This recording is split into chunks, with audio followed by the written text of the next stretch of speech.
And there again, I think Starmer has got it wrong, as we've seen the drone attacks on our base in Cyprus putting in danger our troops and the service families who live there. The Prime Minister's response has been too slow. The Chancellor, Rachel Reeves, is giving her spring forecast at around 12:30 today. You'll hear it on Times Radio. It's not a fiscal event, so no tax rises, spending announcements or big policy reveals. At least that's what we're told. But we will get an indication of the health of the economy.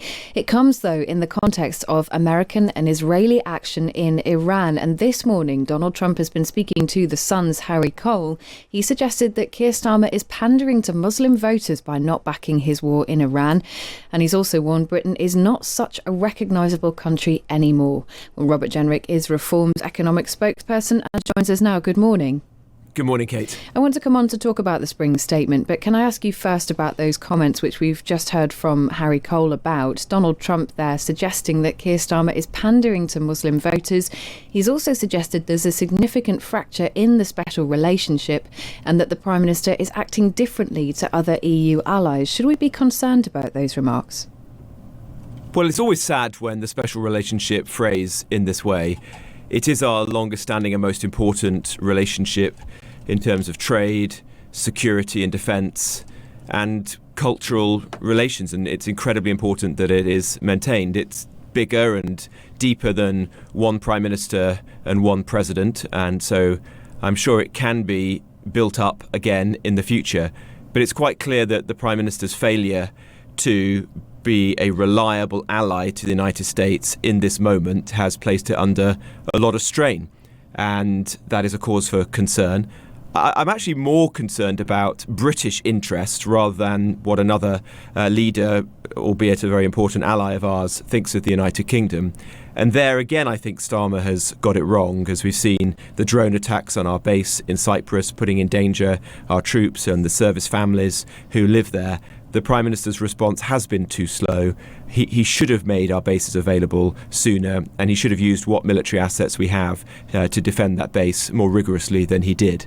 You talk about military assets. The President overnight has made clear that boots on the ground in Iran is not something that he's ruled out. He says he has the stomach for doing that.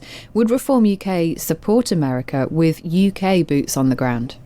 We've been very clear that we don't want to see boots on the ground in Iran. We don't think that's in British national interest, and frankly our armed forces are so depleted right now, even if one did want to do it, I'm not sure where those servicemen and women would come from. We don't have the troops, we don't have the equipment, because the armed forces have been so poorly managed and underinvested in recent times. What we can do is use the bases that we have in the United Kingdom, at Diego Garcia in Cyprus, as platforms to support the United States to the extent that they need us, and use what military assets we do have to support them and to defend British interests in the region. And that is what belatedly it seems that we're doing, but we should have been doing from the beginning. I mean, you have been critical of the Prime Minister's position, and I can see that, you know, you're suggesting Reform UK would have supported Donald Trump from the outset, but the American administration's justification and explanation of this action is shifting and has shifted in the last 24 hours.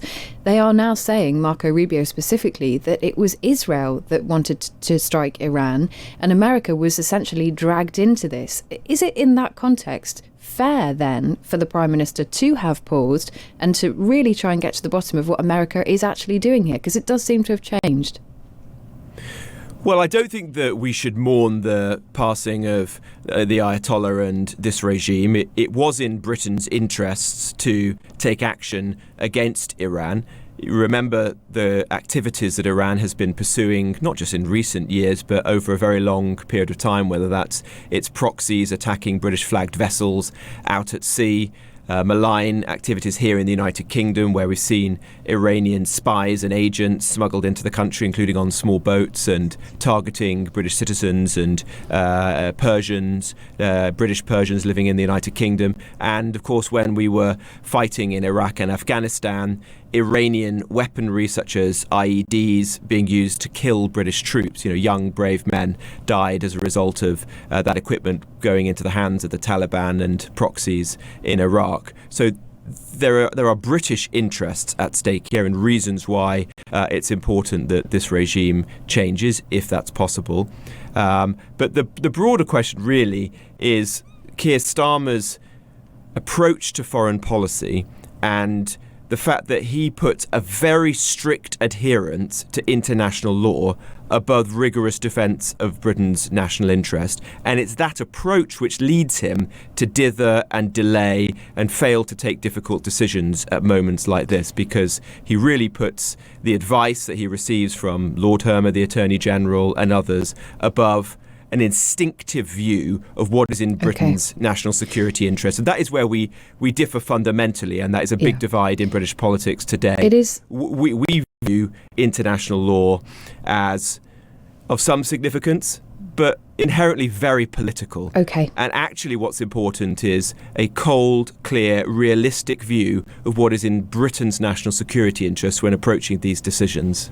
We have a couple of other things to get through. It is the spring statement today. Are you concerned about the impact of what we are seeing in Iran and this wider conflict? I'm thinking specifically about gas prices, for example, on the UK's economy. And what would Reform UK do to mitigate those risks?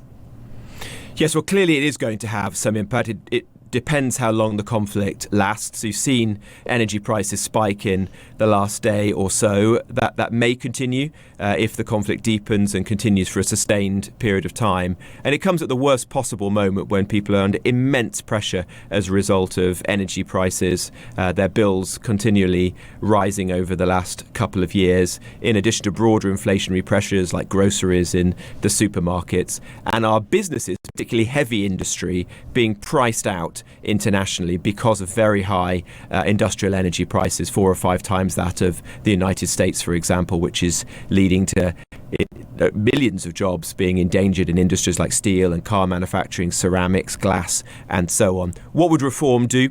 Well, firstly, we would be drilling all the oil and gas we can in the North Sea, stopping the ban that Ed Miliband has put in place, which will mean jobs and tax revenues flowing and some impact on energy prices. Of course, they're priced on the international market. Exactly. So it wouldn't have a huge impact. We would be but there are thousands of jobs that come with it and tax revenues that can be used nonetheless and are very important at this moment.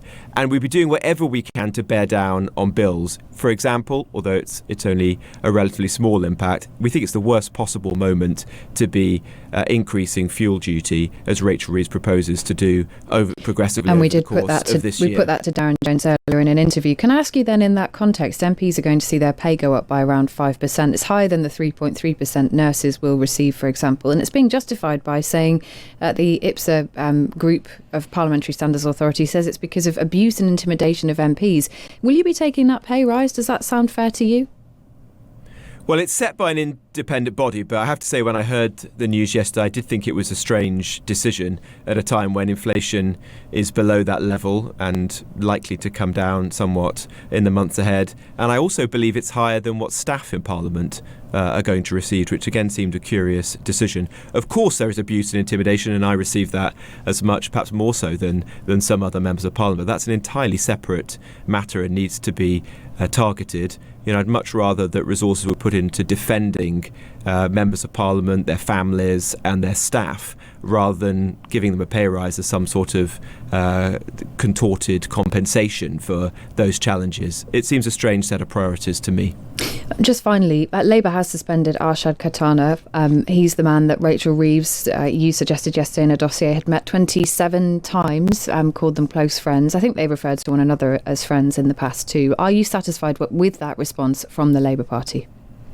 No. Look, I think it's actually a very serious issue because it cuts to everything that we're seeing at the moment with respect to sectarian politics creeping into our political system. Here you've got the Chancellor of the Exchequer, the second most important person in our politics, a very senior figure, meeting many, many times, a fanatic, really. He met Nigel Farage too. He was photographed with Nigel Farage, your party leader.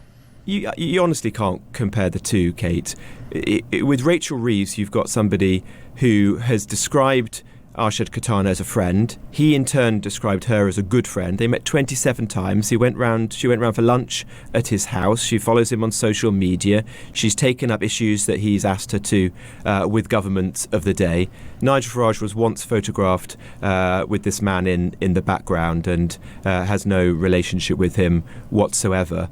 what I want to see is Rachel Reeves actually explain why she met this man, why she has lent the credibility that came with being a Member of Parliament and Chancellor of the Exchequer to someone really with the most appalling views, someone who's shared videos that have included terrorists in them, who's shared conspiracy theories about the Jews and 9/11, who said that Google shouldn't be trusted because it's run by the Jews. This really is an abhorrent man.